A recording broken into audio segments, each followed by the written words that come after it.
जो infection bladder में होता है उसे हम सिस्टाइटिस बोलते हैं।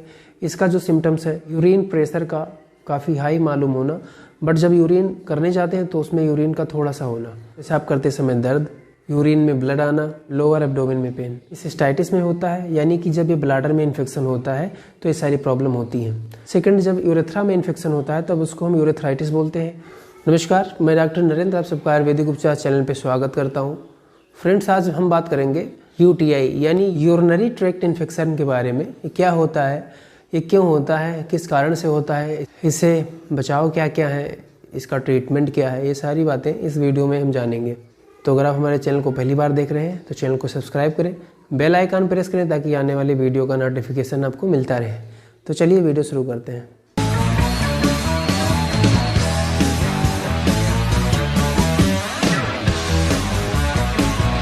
यूरिनरी सिस्टम के किसी भी पार्ट में इन्फेक्शन होना, जैसे किडनी, ब्लाडर, यूरेटर, यूरेथ्रा, इसमें अगर कहीं भी इन्फेक्शन होता है तो इसको हम यूरिनरी ट्रैक्ट इन्फेक्शन कहते हैं।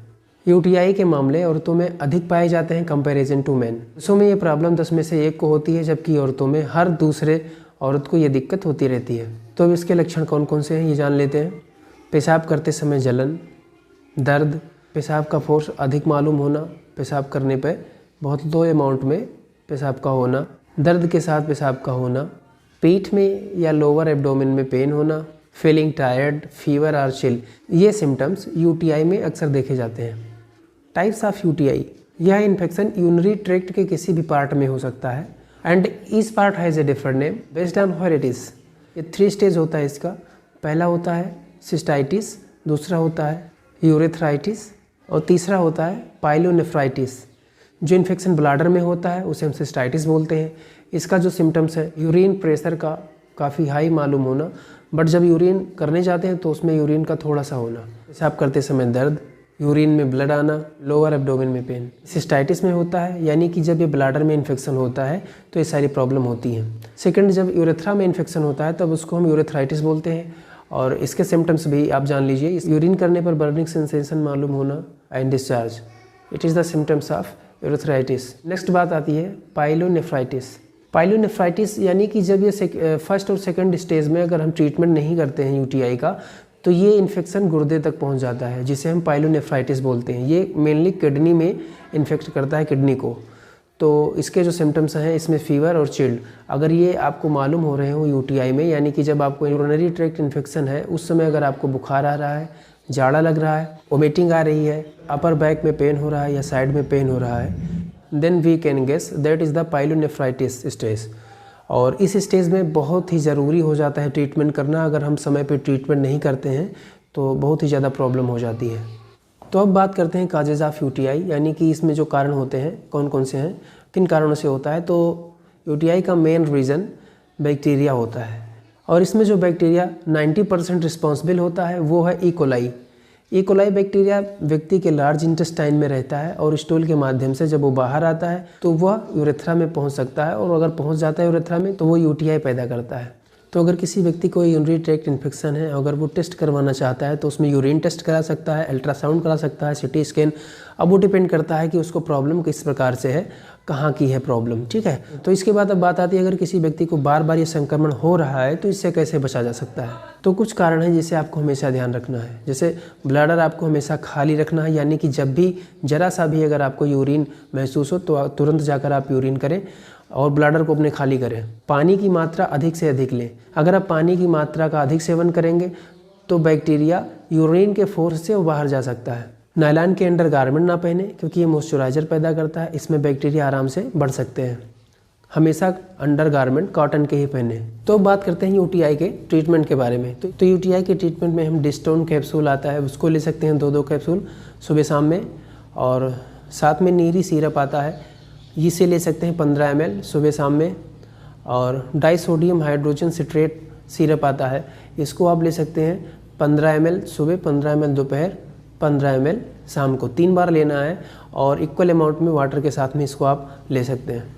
इसके साथ में आप एंटीबायोटिक भी ले सकते हैं अगर प्रॉब्लम ज़्यादा है तो।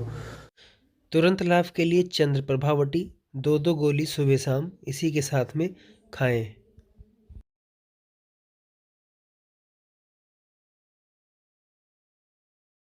दोस्तों आज का जो हमारा विषय है वो है डायसूरिया, यानी कि आयुर्वेद में इसे मूत्रकृच्छ कहते हैं। तो आज के इस वीडियो में हम लोग जानेंगे कि डायसूरिया में कौन कौन से लक्षण होते हैं और इनका इलाज क्या है आयुर्वेद में। तो ये सारी चीज़ों के बारे में इस वीडियो में जानेंगे। तो अगर आप हमारे चैनल को पहली बार देख रहे हैं तो चैनल को सब्सक्राइब करें, बेल आइकन प्रेस करें ताकि आने वाली नेक्स्ट वीडियो का नोटिफिकेशन आपको मिलता रहे। तो चलिए वीडियो शुरू करते हैं।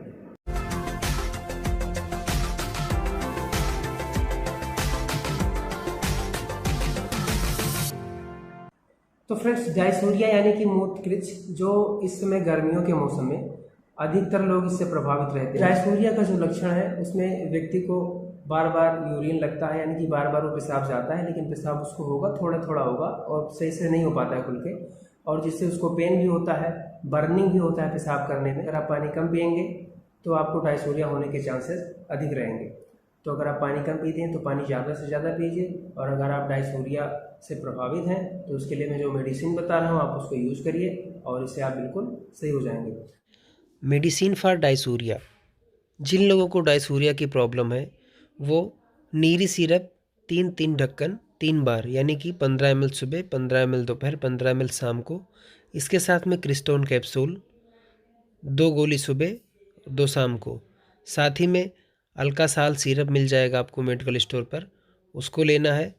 3 TSF यानी कि 15 ml सुबह, 15 ml दोपहर, 15 ml शाम को, इक्वल अमाउंट वाटर के साथ में। अल्कासाल सिरप को इक्वल अमाउंट वाटर के साथ में पीना है। कैप्सूल आपको पानी से लेना है। नीरी सिरप आपको किसी भी तरीके से लेनी चाहे जैसे आप ले सकते हैं।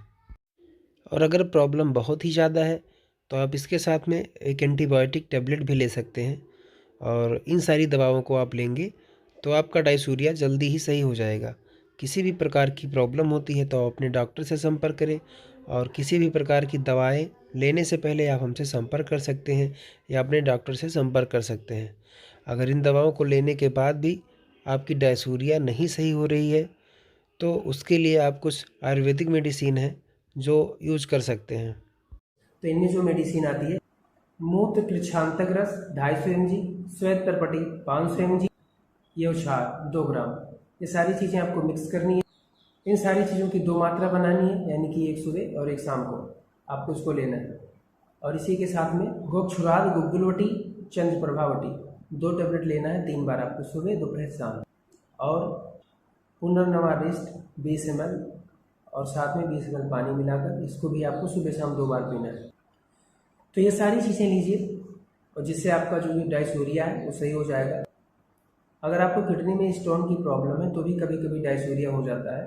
तो अगर आपको किडनी स्टोन है तो उसके लिए मैं नेक्स्ट वीडियो बनाऊंगा किडनी स्टोन के बारे में, तो वो वीडियो आप देखिएगा। तो अगर अभी तक आपने हमारे चैनल को सब्सक्राइब नहीं किया तो चैनल को सब्सक्राइब करें, बेल आइकन प्रेस करें ताकि आने वाली वीडियो का नोटिफिकेशन मिलता रहे। आशा करते हैं वीडियो पसंद आया होगा।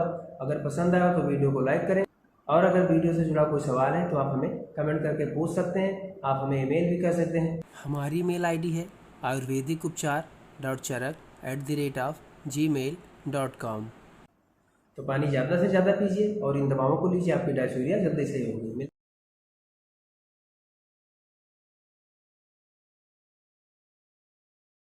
बर्ड फ्लू, जी हाँ दोस्तों, कोविड-19 के बाद अभी समय जो हमारे देश में एक वायरस तेज़ी से फैल रहा है जो पहले भी आ चुका है, बर्ड फ्लू। तो इस वीडियो में आज हम लोग यही चर्चा करेंगे कि बर्ड फ्लू कैसे फैलता है, इससे बचाव क्या क्या है, क्या ये महामारी है या महामारी नहीं है, और इसके लक्षण कौन कौन से होते हैं, इसका ट्रीटमेंट क्या है, इन सभी विषयों पर चर्चा होगी। तो आप वीडियो को पूरा देखिएगा। तो सबसे पहले बात करेंगे कि बर्ड फ्लू होता क्या है।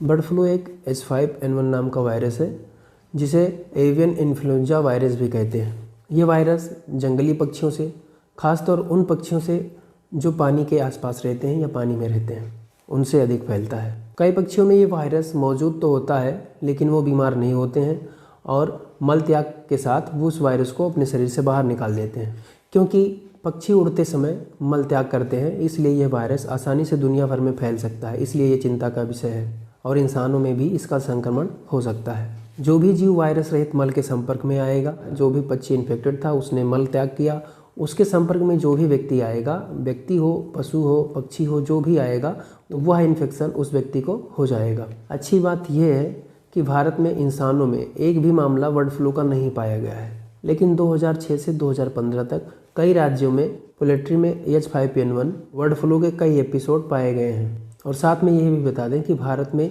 यह बर्ड फ्लू 2006 में आया था पहली बार, और पहली बार इसके मामले महाराष्ट्र और गुजरात में देखे गए थे। चूँकि भारत में कई प्रवासी पक्षी आते रहते हैं, इसलिए बर्ड फ्लू प्रवासी पक्षियों से भी भारत में आता रहता है। अब बात करते हैं क्या बर्ड फ्लू एक महामारी है।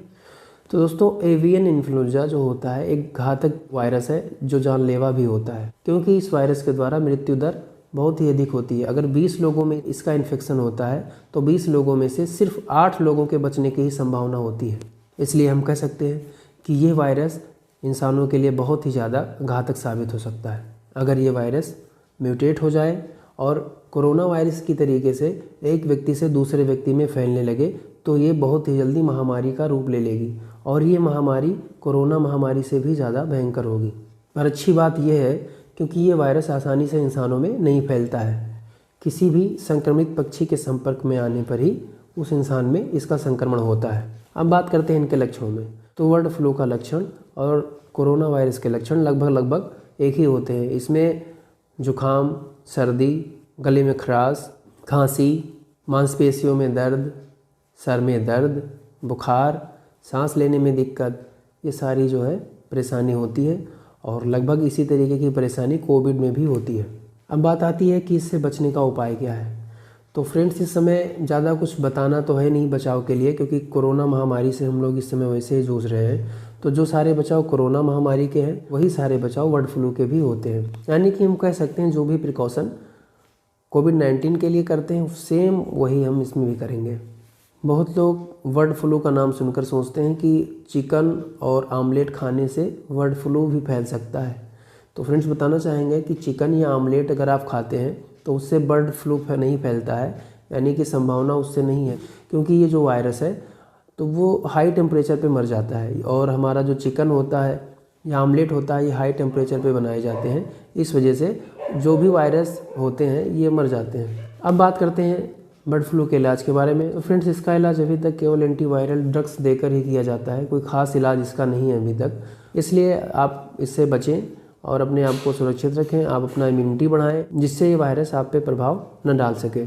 और जिस स्थान पे यानी कि जहाँ पर भी ये संक्रमण पक्षियों में पाया जाता है वहाँ पर एक ही उपाय होता है कि उन पक्षियों को मार दिया जाए। तो ये प्रक्रिया भी चल रही है। तो जहाँ पर भी इसका संक्रमण होता है वहाँ पर उन पक्षियों को मार दिया जाता है।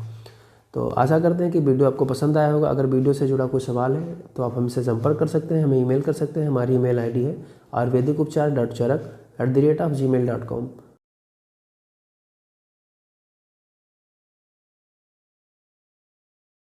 आज के इस वीडियो में हम लोग बात करेंगे कि पतंजलि के स्वामी रामदेव जी ने आयुर्वेद की जो मेडिसिन लॉन्च करी है कोरोनिल नाम से, और उनके कहने के अनुसार वो कोरोनिल कोरोना की ही दवा थी।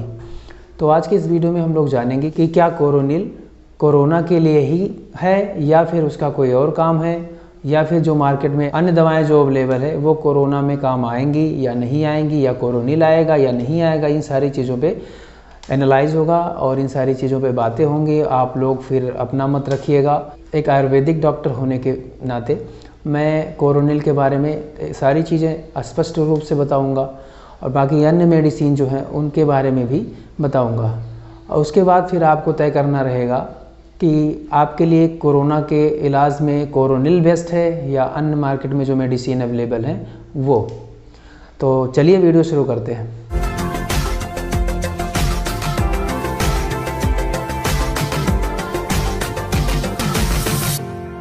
तो सबसे पहले बात करते हैं कोरोनिल और मार्केट में जो अन्य मेडिसिन अवेलेबल हैं उनके कॉस्टिंग के बारे में।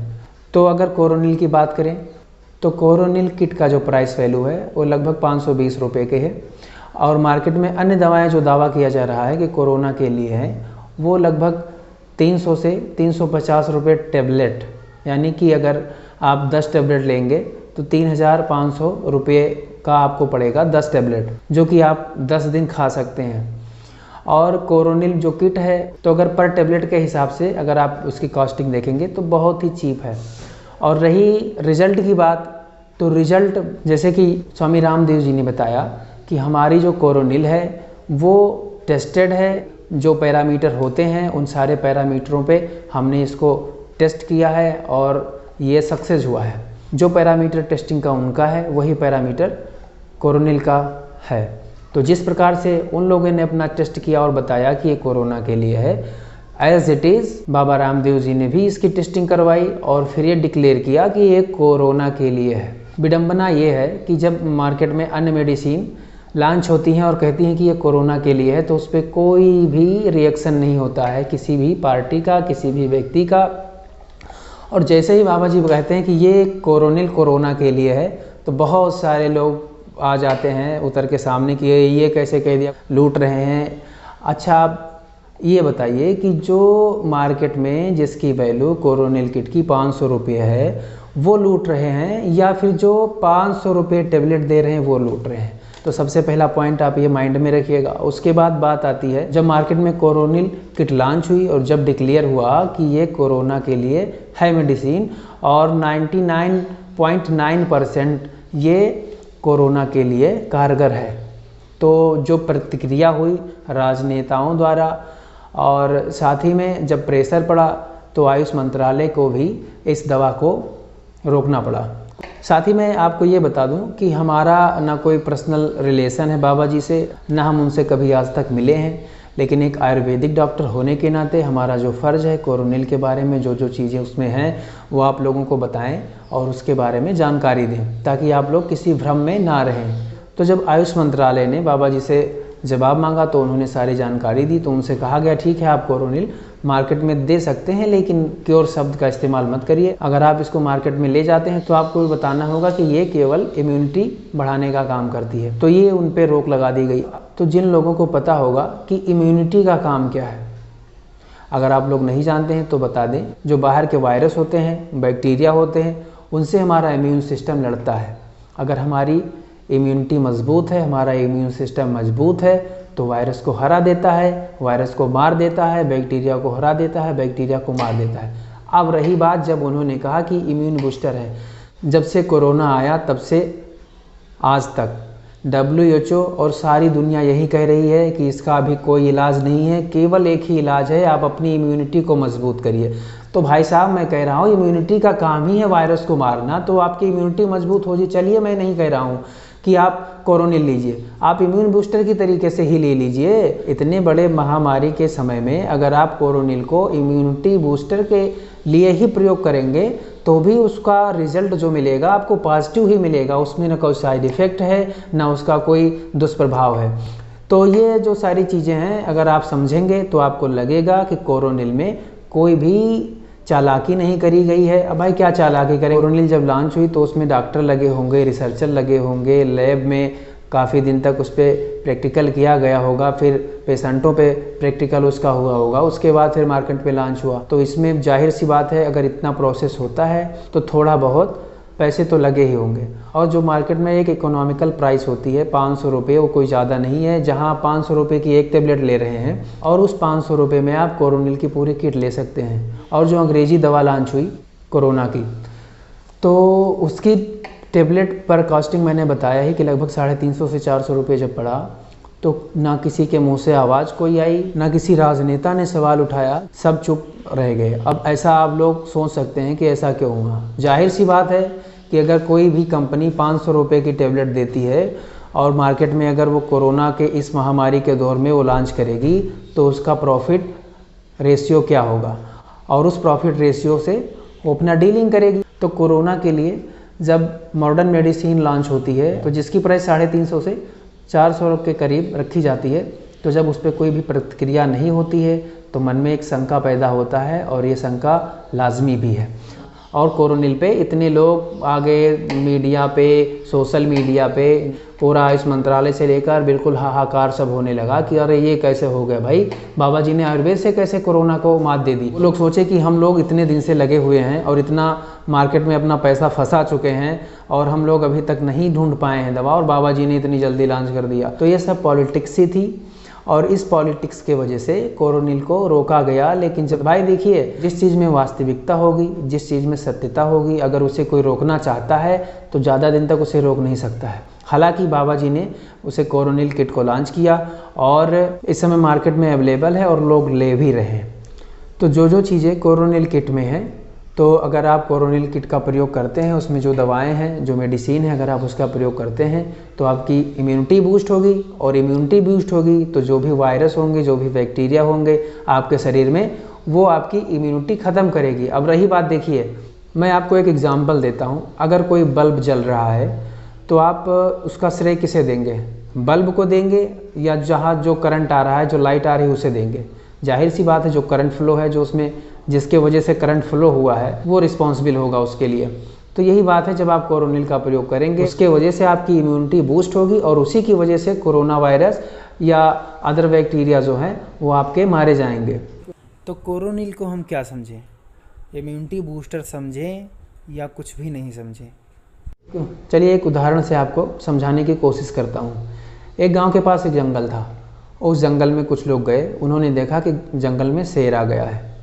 तो वापस आए और बताए कि भाई देखो जंगल में शेर आ गया है, अगर आप लोग जाइएगा तो अपने हथियारों के साथ जाइएगा और सावधानी पूर्वक जाइएगा।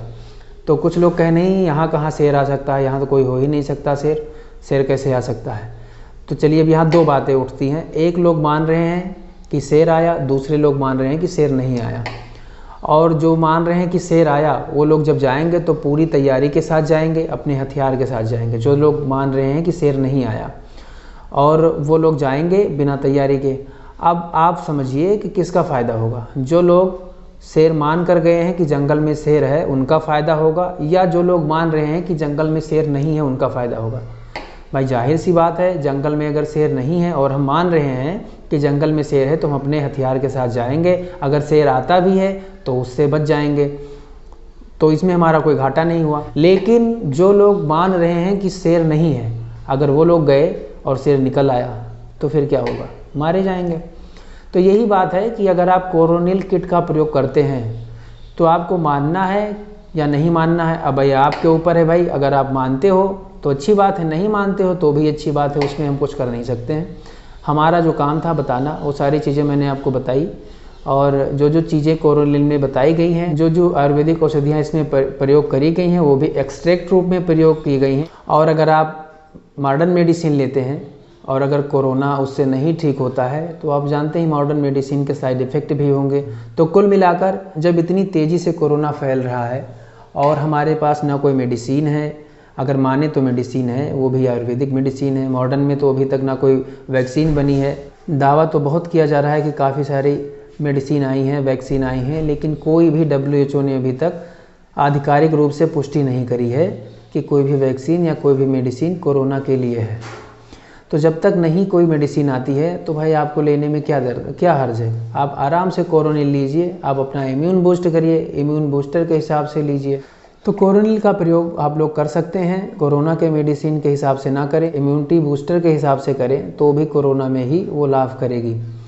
तो आप लोगों का राय क्या है? आप लोगों के हिसाब से कोरोनिल की वैल्यू क्या है? आप लोग अपना मत रखिएगा और हमें कमेंट करके ज़रूर बताइएगा कि आप लोगों के लिए कोरोनिल सही है या मार्केट में जो अभी अवेलेबल नहीं है कोरोना की दवाएं, जो दावा किया जा रहा है वो सही थी या सही होंगी। सारी चीज़ें हैं वो आप कमेंट करके आप हमें ज़रूर बताइएगा। और हमारे चैनल पर अगर नए हैं तो चैनल को सब्सक्राइब करें, बेल आइकन प्रेस करें ताकि आने वाली नेक्स्ट वीडियो का नोटिफिकेशन आपको मिलता रहे। और हमारे इस चैनल पे आप जाके देख सकते हैं, बहुत सारी वीडियो पड़ी हुई हैं आपके स्वास्थ्य से संबंधित, उन्हें जाकर देख सकते हैं। और मिलते हैं नेक्स्ट वीडियो में। नमस्कार।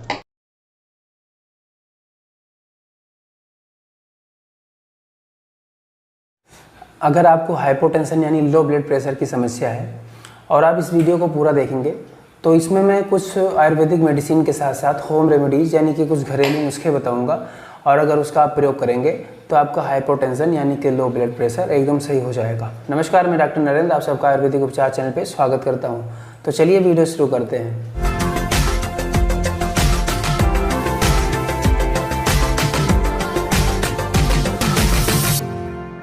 तो सबसे पहले बात करते हैं कारणों की, यानी कि जो लो ब्लड प्रेशर होता है इनके कौन कौन से कारण होते हैं।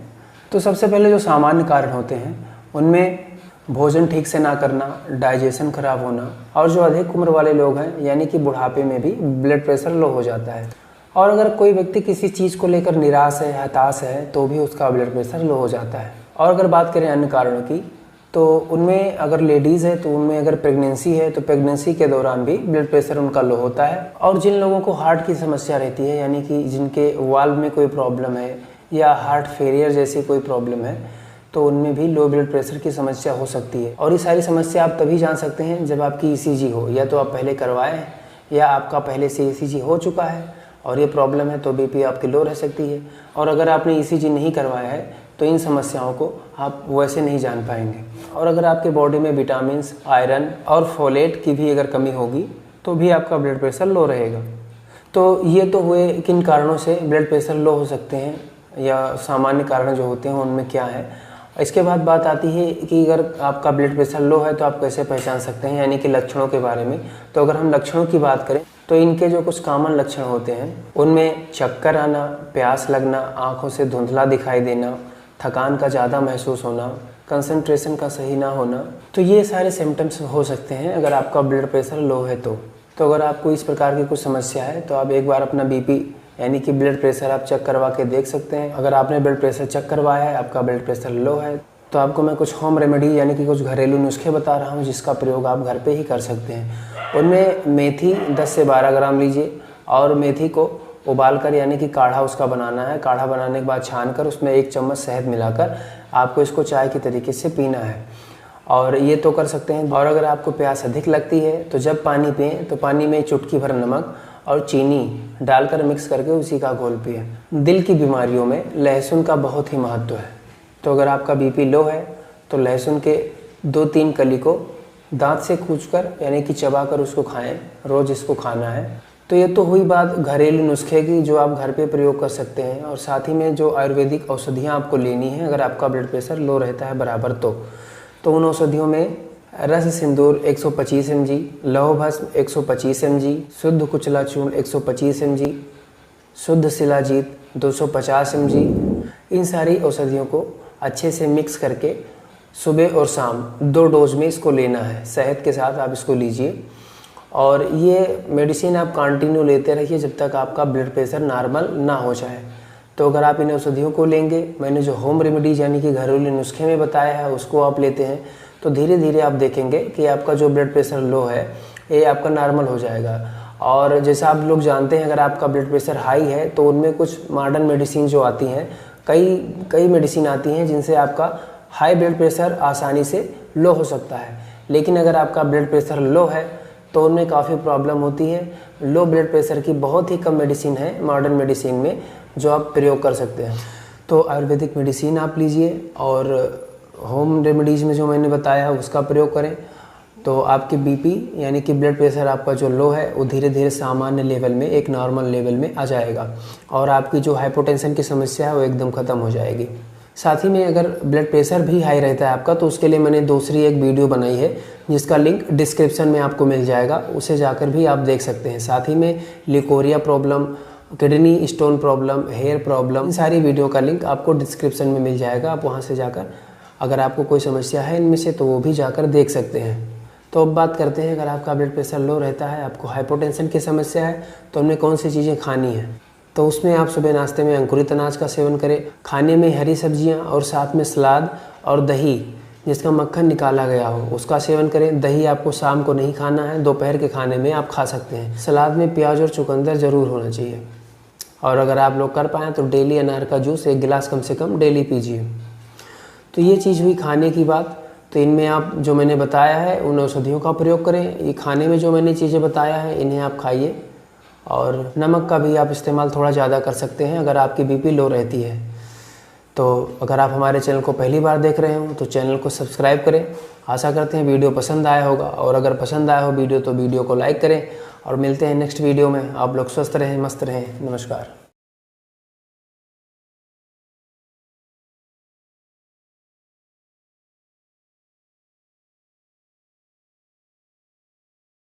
अगर आप हाई ब्लड प्रेशर से परेशान हैं और आपने कुछ ट्रीटमेंट किया है और आपका हाई ब्लड प्रेशर नहीं सही हो रहा है तो इस वीडियो को शुरू से आखिर तक ज़रूर देखिएगा, क्योंकि इसमें मैं बताऊंगा आयुर्वेदिक मेडिसिन के साथ कुछ घरेलू नुस्खे जिससे आपका हाई ब्लड प्रेशर एकदम सही हो जाएगा। नमस्कार, मैं हूं डॉक्टर नरेंद्र। आप देख रहे हैं आयुर्वेदिक उपचार चैनल। तो चलिए वीडियो शुरू करते हैं।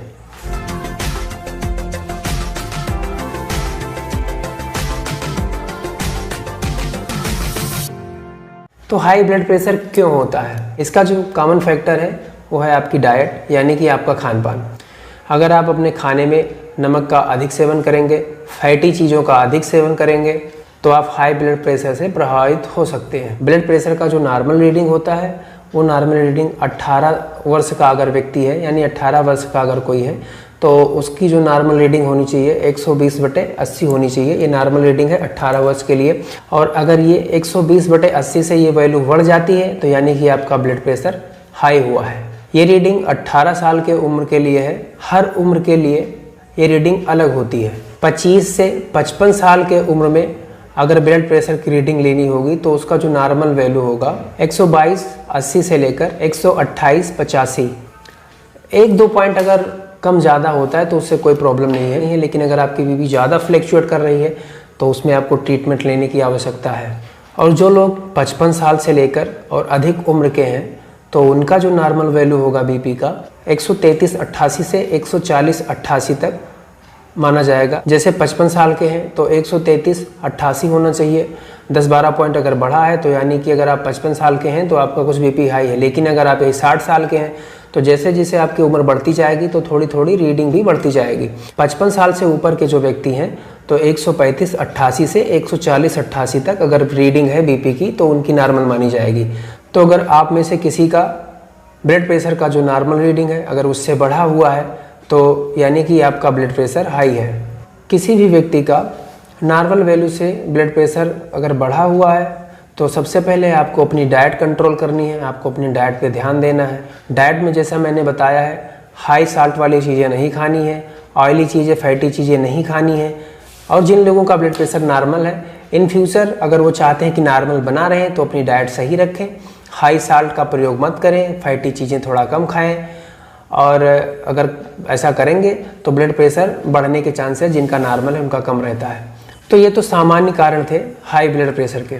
कुछ क्रॉनिक कंडीशन भी होते हैं जिनमें high cholesterol, hormonal problem, kidney problem, diabetes यानी शुगर।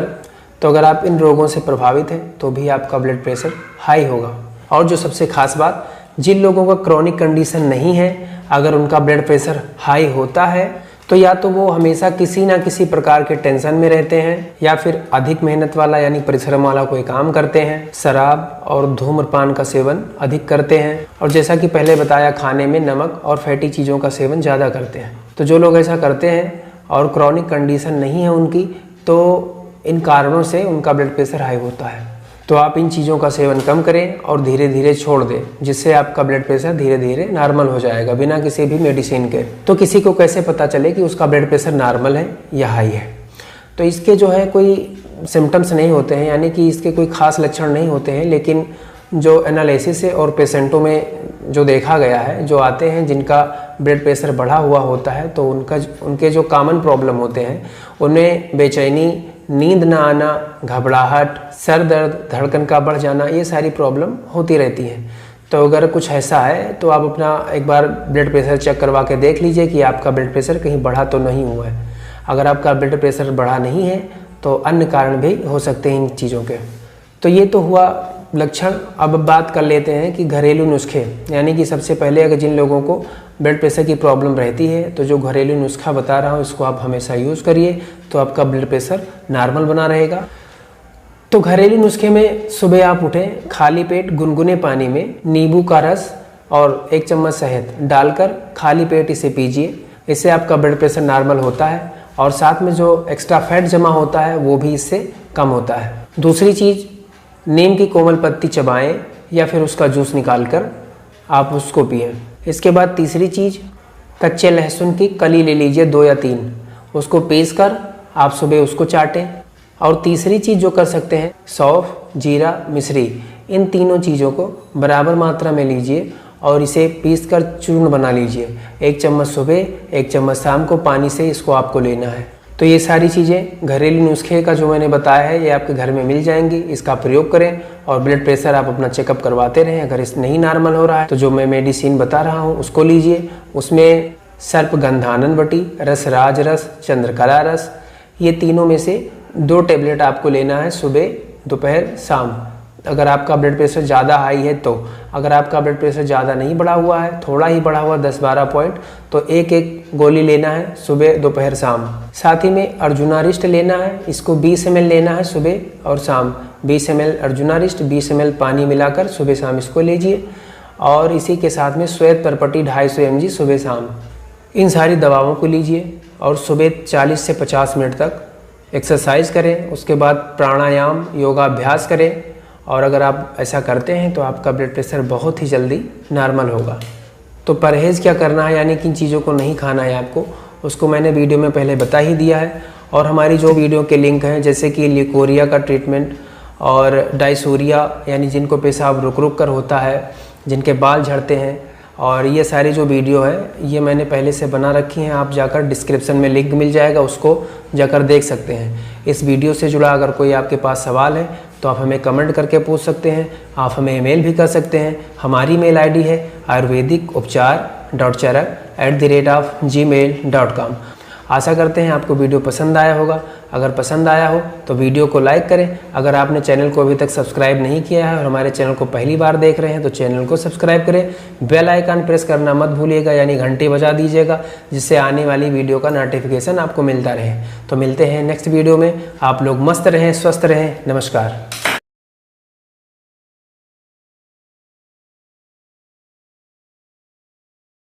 अगर आप सर्दी जुकाम से परेशान हैं और आपकी ये सर्दी जुकाम काफ़ी पुरानी है और सही नहीं हो रही है, दवा लेते हैं तब तक सही रहता है, दवा बंद, सर्दी जुकाम शुरू, तो अगर ऐसी कुछ कंडीशन है तो आप बिल्कुल निश्चिंत हो जाइए।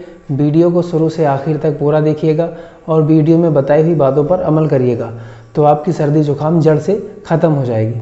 नमस्कार, मैं हूँ डॉक्टर नरेंद्र और आप देख रहे हैं आयुर्वेदिक उपचार चैनल। तो चलिए वीडियो शुरू करते हैं।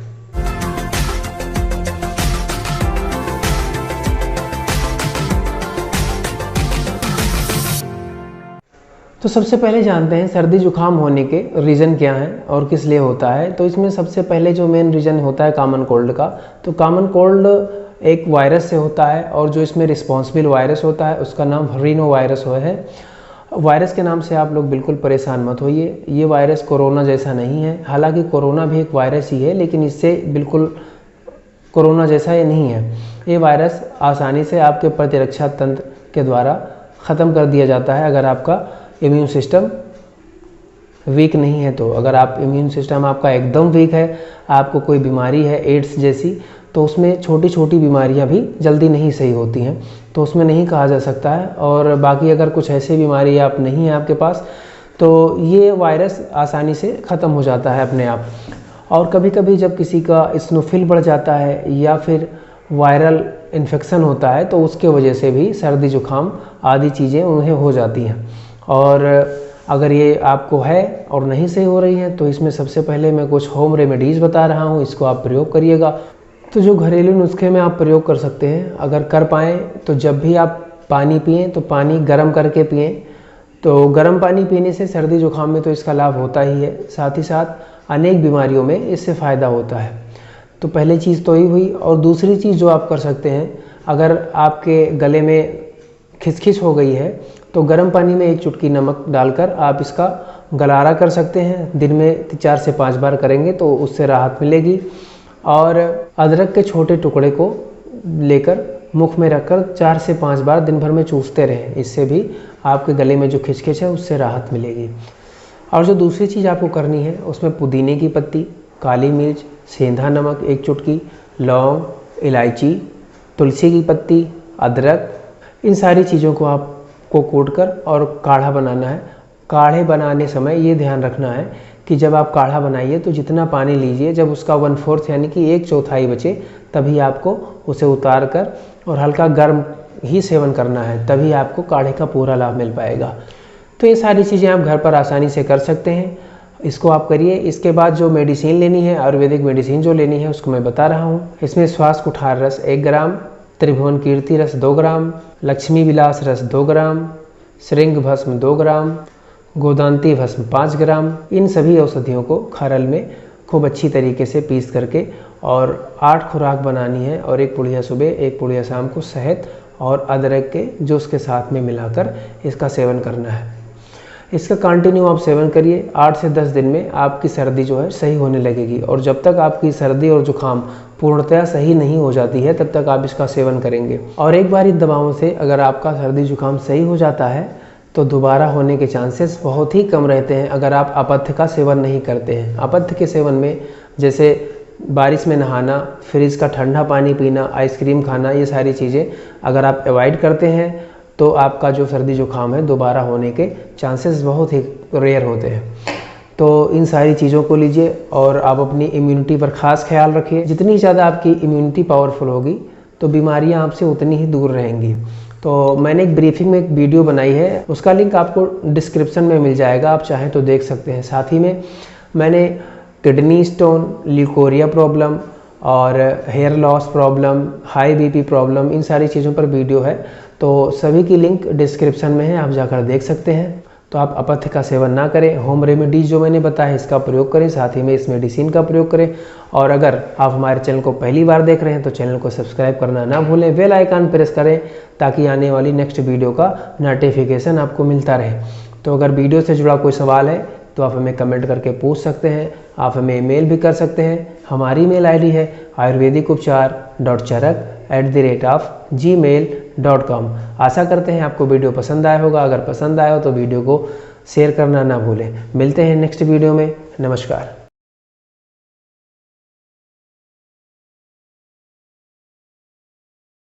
फ्रेंड्स, आज के इस वीडियो में मैं बात करूंगा सर्दी और जुखाम के घरेलू नुस्खे के बारे में। इसमें मैं बताऊंगा कि जो कुछ होम रेमेडीज़ हैं वो आप घर पे यूज़ करके अपना सर्दी जुकाम कैसे सही कर सकते हैं। तो अगर आप हमारे चैनल को पहली बार देख रहे हैं तो चैनल को सब्सक्राइब करें, बेल आइकन प्रेस करें ताकि आने वाली नेक्स्ट वीडियो का नोटिफिकेशन आपको मिलता रहे। तो चलिए वीडियो शुरू करते हैं।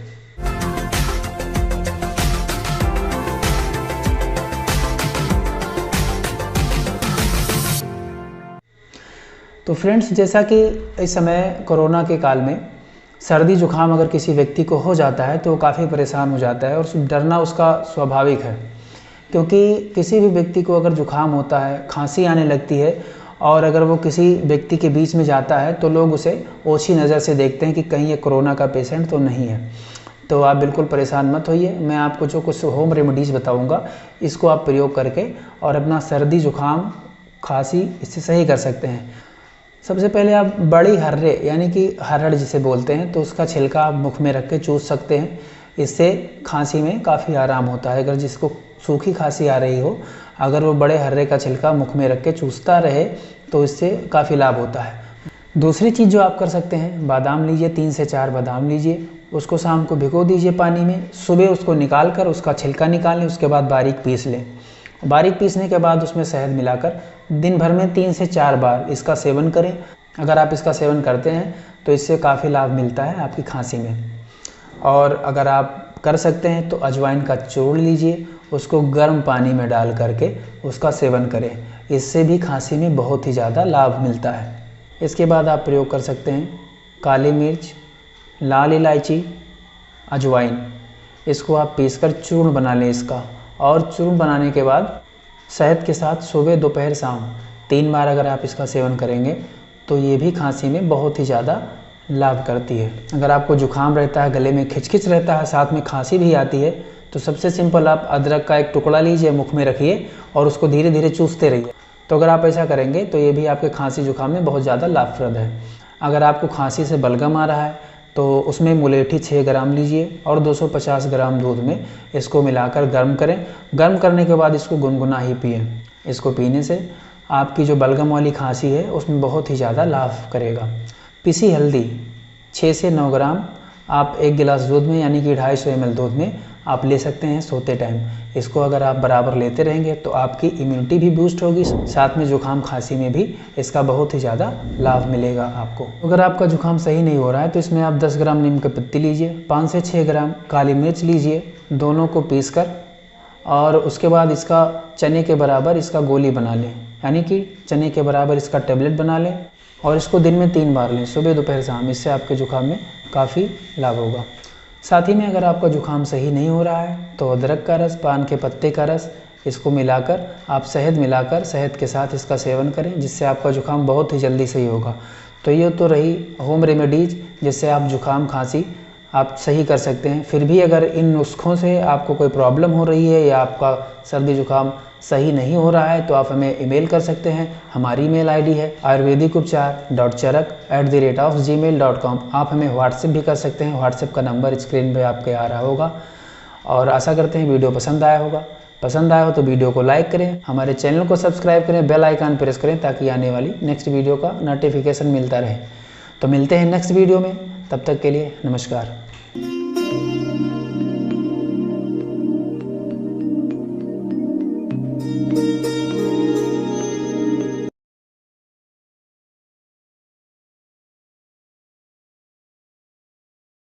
अगर आपको, आपके परिवार में या आपके किसी फ्रेंड को किडनी स्टोन है यानी कि गुर्दे की पथरी है तो प्लीज़ आप लोग ऑपरेशन मत करवाइए। वीडियो को पूरा देखिए, इसमें मैं बताऊंगा कि किन तरीक़ों से गुर्दे की पथरी बिना ऑपरेशन के बाहर निकाली जा सकती है। इनमें कुछ आयुर्वेदिक औषधियाँ हो सकती हैं और कुछ मशीनरी उपकरण हैं जिनके द्वारा बिना ऑपरेशन किए हुए गुर्दे की पथरी 10 mm, 12 mm, 15 mm, 20 mm कितनी भी बड़ी हो आसानी से निकाली जा सकती है। नमस्कार, मैं हूँ डॉक्टर नरेंद्र और आप देख रहे हैं आयुर्वेदिक उपचार चैनल। तो दोस्तों, अगर आपने चैनल को अभी तक सब्सक्राइब नहीं किया तो चैनल को सब्सक्राइब करें, बेल आइकन प्रेस करें ताकि आने वाली नेक्स्ट वीडियो का नोटिफिकेशन आपको मिलता रहे। तो चलिए वीडियो शुरू करते हैं।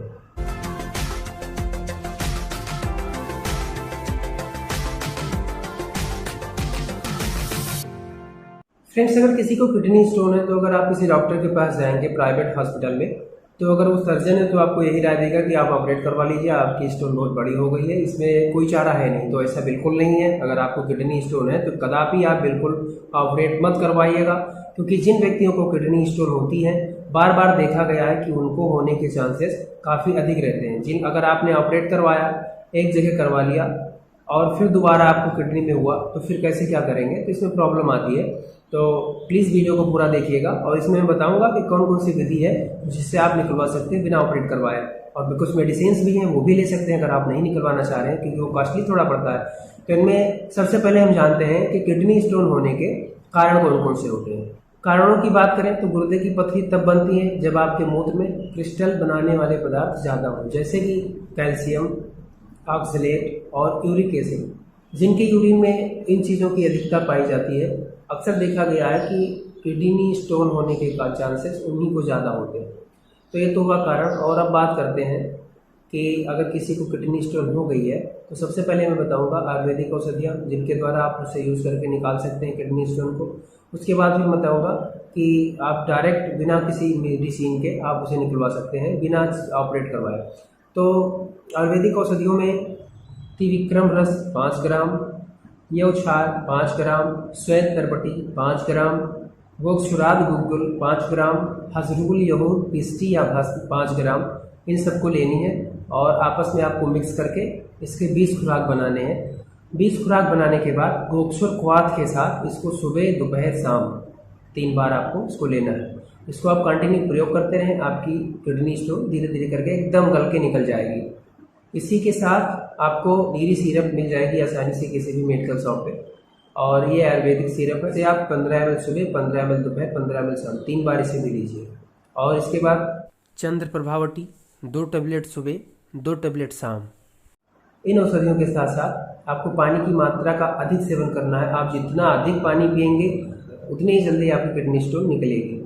तो ये जो मैंने आयुर्वेदिक औषधियाँ बताई है ये आप ले सकते हैं और इनके द्वारा किडनी स्टोन निकल जाती है। और अगर आपकी किडनी स्टोन काफ़ी दिन से है, काफ़ी बड़ी हो गई है और प्रॉब्लम आपको बहुत ज़्यादा है, तो इसके लिए आप किसी यूरोलॉजिस्ट के पास जाइए या किसी यूरोलॉजिस्ट का जो हॉस्पिटल हो वहाँ जाएंगे तो उनसे संपर्क करेंगे। तो अगर वो ऑपरेट करवाने, पहली बात तो वो ऑपरेट नहीं बोलेंगे, अगर बोलते भी हैं तो आप बता दीजिएगा कि हम ऑपरेट नहीं करवाएंगे, इसे आप तोड़ कर निकाल दीजिए। तोड़ने के लिए मशीन आती है, लिथोट्रिप्सी बोलते हैं उसे। तो लिथोट्रिप्सी में होता क्या है कि इसमें मशीन होती है, तो जो किडनी स्टोन होती है इसको वेब्स के द्वारा तोड़ा जाता है और तोड़कर इतना बारीक तोड़ा जाता है कि आपके यूरिन के द्वारा किडनी से बाहर आ जाते हैं। तो इसमें आपको ज़रा सा ऑपरेट भी नहीं करेंगे और ज़्यादा से ज़्यादा ये प्रोसेस 2 से 3 घंटे का होता है और 2 से 3 घंटे में आपकी किडनी स्टोन तोड़कर निकाल दी जाती है और इसके बाद 1-2 दिन तक दवा कुछ दी जाती है कि इन्फेक्शन ना होने पाए। इसको आप लेंगे और आप एकदम स्वस्थ हो जाएंगे। अगर फ्रेंड्स किसी को भी किडनी स्टोन है, आपको, आपके फ्रेंड को, आपके परिवार में, तो प्लीज़ ऑपरेट मत कराइएगा, क्योंकि ऑपरेट करवाएंगे तो बाद में फिर से अगर किडनी स्टोन बनती है तो फिर प्रॉब्लम होगी, आप दोबारा फिर नहीं करवा पाएंगे ऑपरेट। तो लिथोट्रिप्सी में अगर 10 से 12 mm की पथरी है तो 12 से 15,000 रुपये तक खर्चा आता है। तो जो लोग सक्षम है वो लोग करवा सकते हैं, जो लोग नहीं करवाना चाहते हैं वो लोग इस जो मैंने औषधियाँ बताई है उस औषधियों का प्रयोग करें और आपकी किडनी स्टोन जल्दी से जल्दी निकल जाएगी। आशा करते हैं कि वीडियो पसंद आया होगा। अगर वीडियो से जुड़ा कोई सवाल है तो आप हमें कमेंट करके पूछ सकते हैं, आप हमें ईमेल भी कर सकते हैं। हमारी ईमेल आईडी है ayurvedikupchar.charak@gmail.com। तो अगर अभी तक चैनल को सब्सक्राइब आपने नहीं किया तो चैनल को सब्सक्राइब करें और मिलते हैं नेक्स्ट वीडियो में। नमस्कार।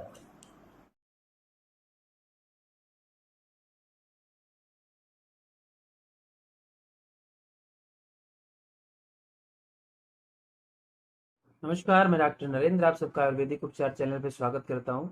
दोस्तों, आज की इस वीडियो में डायबिटीज़ यानी मधुमेह के बारे में हम लोग जानेंगे।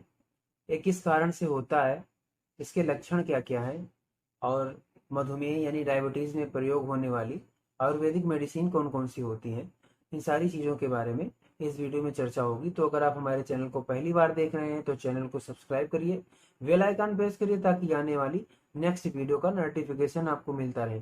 तो चलिए वीडियो शुरू करते हैं।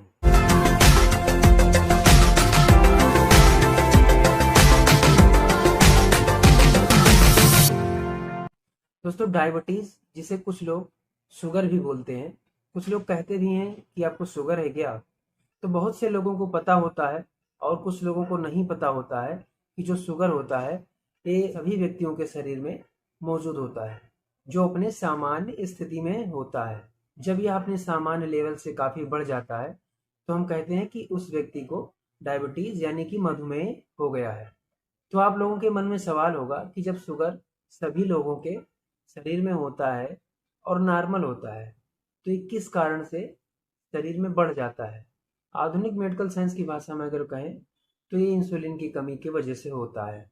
आयुर्वेद में इस इंसुलिन को अग्नाशय रस कहते हैं। मॉडर्न मेडिसिन में डायबिटीज़ को 2 पार्ट में रखा गया है, टाइप 1 और टाइप 2। टाइप 1 जो होता है उसमें इंसुलिन दी जाती है इंजेक्शन से। टाइप 2 में कुछ मेडिसिन आती हैं उसको दिया जाता है। आप लोगों में से बहुत कम लोगों को पता होगा कि ये जो इंसुलिन होता है जो इंजेक्शन में रहता है जिसे लोग लगाते हैं, ये इंसुलिन गाय और सुअर के पैंक्रियाज से निकाला जाता है।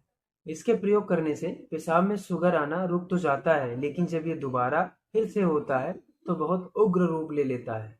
जबकि आयुर्वेद चिकित्सा इससे बिल्कुल अलग है। इसमें पहले संशोधन चिकित्सा की जाती है, फिर औषधीय चिकित्सा करी जाती है। बहुत से लोग संशोधन चिकित्सा से ही सही हो जाते हैं, कुछ लोग जो नहीं सही होते हैं उनमें आयुर्वेदिक औषधियों का उपयोग किया जाता है।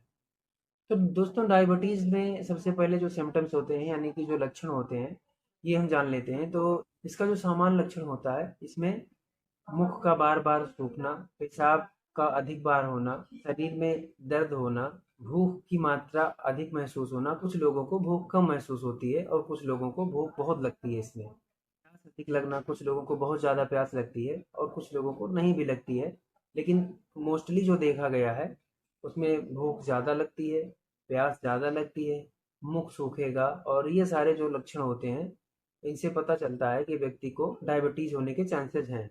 इसका जो कारण है पेंक्रियाज का सिकुड़ जाना यानी अग्नाशय सिकुड़ जाता है, तो इसके वजह से डायबिटीज़ हो जाता है।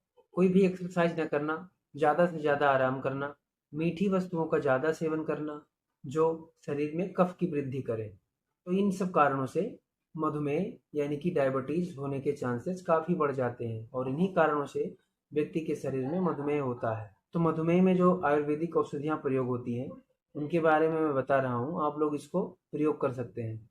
तो इनमें त्रिभंग भस्म 5 ग्राम, वसंत कुसुमाकर रस 5 ग्राम, नाग भस्म 5 ग्राम, शिलाजित्वाद बटी 5 ग्राम, स्वर्णमाछिक भस्म 10 ग्राम, जामुन की गिठली का चूर्ण 40 ग्राम, बहुमूत्रांतक रस 5 ग्राम, गिलोय सत्व 10 ग्राम।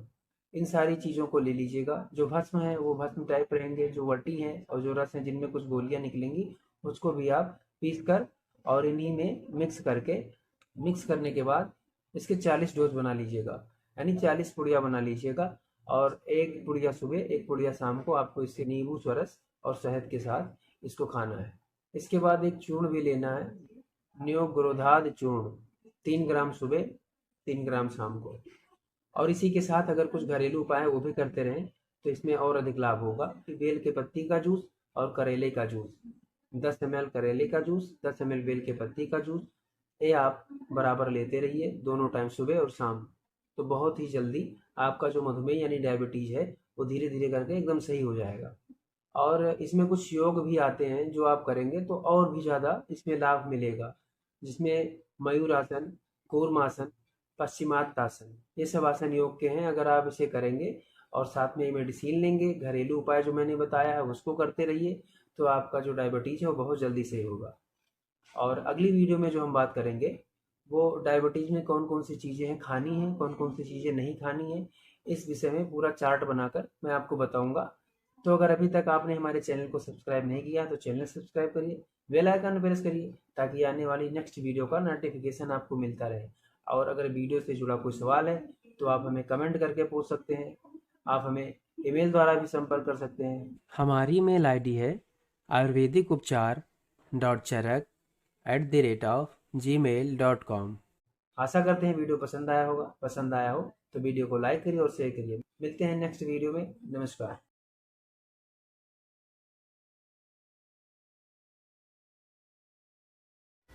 अगर आपके बाल तेज़ी से गिर रहे हैं और समय से पहले सफ़ेद हो रहे हैं तो प्लीज़ आप ये वीडियो पूरा देखिएगा। इसमें मैं आपको कुछ आयुर्वेदिक मेडिसिन बताऊंगा, साथ ही में हेयर ऑयल बताऊंगा और कुछ घरेलू नुस्खे भी बताऊंगा, जिसको अगर आप लोग प्रयोग करेंगे तो आपके बाल सफ़ेद होना बंद हो जाएंगे। और जो सफ़ेद हो चुके हैं वो भी धीरे धीरे अगर आप प्रयोग करते रहेंगे बराबर तो धीरे धीरे काले हो जाएंगे और बाल आपका टूटना यानी कि गिरना एकदम बंद हो जाएगा। तो अगर आप हमारे चैनल को पहली बार देख रहे हैं तो चैनल को सब्सक्राइब करें, बेल आइकन प्रेस करें ताकि आने वाली वीडियो का नोटिफिकेशन आपको मिलता रहे। नमस्कार, मैं हूं डॉक्टर नरेंद्र, आप देख रहे हैं आयुर्वेदिक उपचार चैनल। तो चलिए वीडियो शुरू करते हैं।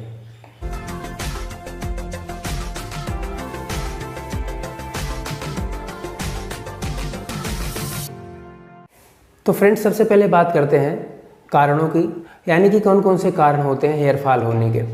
तो कारणों में सबसे पहले अगर बात करेंगे, इनमें सबसे पहला कारण होता है भावनात्मक आघात, यानी कि कोई ऐसी बात जो आपको बहुत ठेस पहुंची हो जिससे, और उसको आप बार बार सोचते हैं जिसकी वजह से आप डिप्रेशन में रहते हैं और वो बात आपको दिमागी तौर पे बहुत परेशान करती है। तो पहला कारण ये है, अगर आपको ऐसी कोई दिक्कत है तो इसके वजह से हेयर लॉस आपका होगा, हेयर फॉल होगा। और दूसरी चीज़ जो है उसमें अगर शरीर में प्रोटीन की कमी है तो प्रोटीन की कमी से भी हेयर फॉल होने लगते हैं।